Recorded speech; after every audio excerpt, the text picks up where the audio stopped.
sont les points importants qu'on peut négocier, qu'on doit négocier lors de notre demande de crédit immobilier?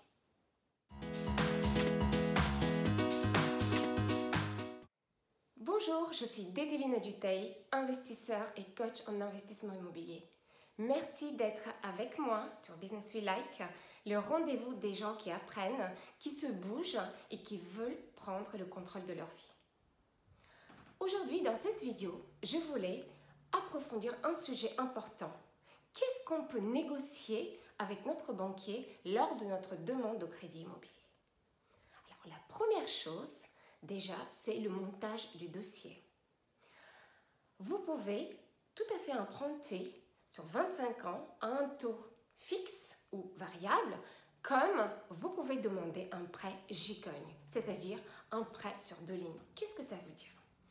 Vous savez que les banques fonctionnent par palier, c'est-à-dire le taux d'emprunt varie par palier. Ce n'est pas le même si vous empruntez sur 10 ans, 15 ans, 20 ans ou 25 ans. Or, le prêt gigogne joue sur la différence de taux d'emprunt entre la courte durée et la longue durée. Je m'explique.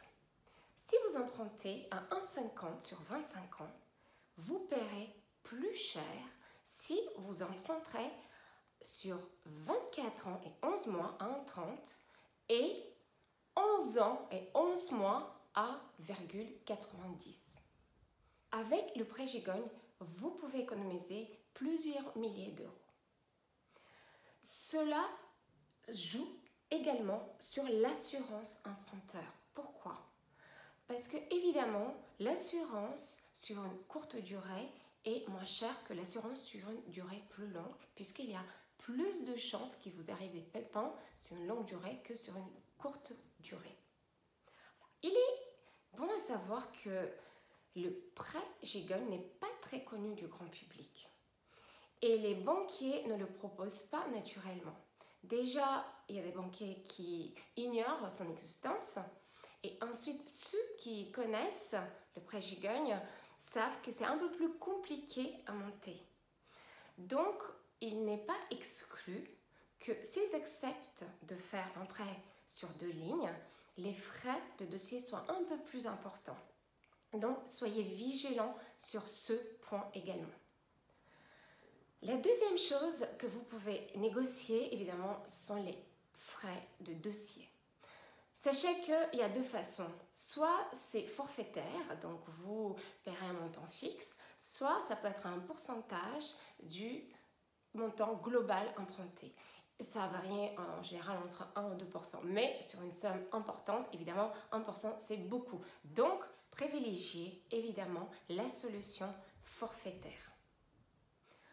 Ensuite, l'assurance emprunteur.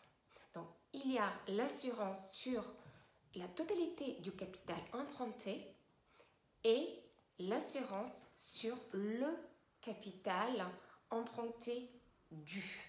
C'est-à-dire qu'elle sera évidemment moins chère puisque plus le temps passe, plus vous remboursez, plus le capital dû diminue. Ça peut paraître un détail, mais ce détail également peut vous faire économiser des milliers d'euros. Ensuite, la garantie. À ne pas confondre avec l'assurance. L'assurance est là pour assurer les banques du remboursement du capital en cas de décès, d'invalidité ou de handicap lourd. La garantie, c'est une caution qui assure la banque en cas de défaut de paiement de votre part. Souvent, les banques proposent, voire imposent, leur organisme de cautionnement. Donc, encore une fois, si vous êtes en position de force, vous pouvez peut-être aller voir ailleurs, mais si ce n'est pas le cas, oui, vous serez obligé de prendre l'organisme de cautionnement de la banque. Elle peut aussi vous imposer d'hypothéquer le bien que vous voulez acquérir. Eh bien, beaucoup de gens paniquent. Ce n'est pas grave. L'hypothèque sera levée évidemment à la fin de vos remboursements. Donc, c'est une solution qui peut débloquer parfois des dossiers un petit peu tendus. Il y a aussi le privilège du prêteur de deniers, c'est-à-dire que la banque s'assure le droit d'être remboursée en premier en cas de plusieurs créanciers. La chose suivante que vous pouvez négocier, c'est le taux d'emprunt, évidemment. Alors, le taux d'emprunt, tout le monde focalise là-dessus. Mais il faut savoir qu'aujourd'hui, les taux sont très bas. Donc, les différences sont vraiment minimes. Là où il y a un vrai enjeu, c'est sur les frais annexes, plus que sur le taux d'emprunt lui-même. Donc, ce qui est important, c'est d'obtenir votre crédit. Ce n'est pas tant de batailler sur 0,5% ou 0,75%. Ensuite, vous pouvez négocier les indemnités de remboursement anticipé. Qu'est-ce que c'est? Les banques mettent souvent une clause de pénalité. En cas de remboursement anticipé, vous devez payer une certaine somme qui peut être effectivement fixe, forfaitaire, ou elle peut être un pourcentage sur le capital emprunté. Eh bien, il faut faire sauter simplement ces frais supplémentaires, ces indemnités de remboursement anticipé. Les banques sont souvent inclines à les faire sauter, sauf si vous vous faites racheter le crédit par la concurrence. Donc, n'hésitez pas à le demander. Vous pouvez également négocier des différés d'amortissement. Alors, il y a deux sortes de différés. Un différé partiel et un différé total. Qu'est-ce que c'est? Eh bien, il s'agit simplement de décaler de quelques mois, voire de quelques années, le début de remboursement des mensualités. Pourquoi? Eh bien, imaginez que vous louez un bien, vous achetez un deuxième, vous lancez des travaux.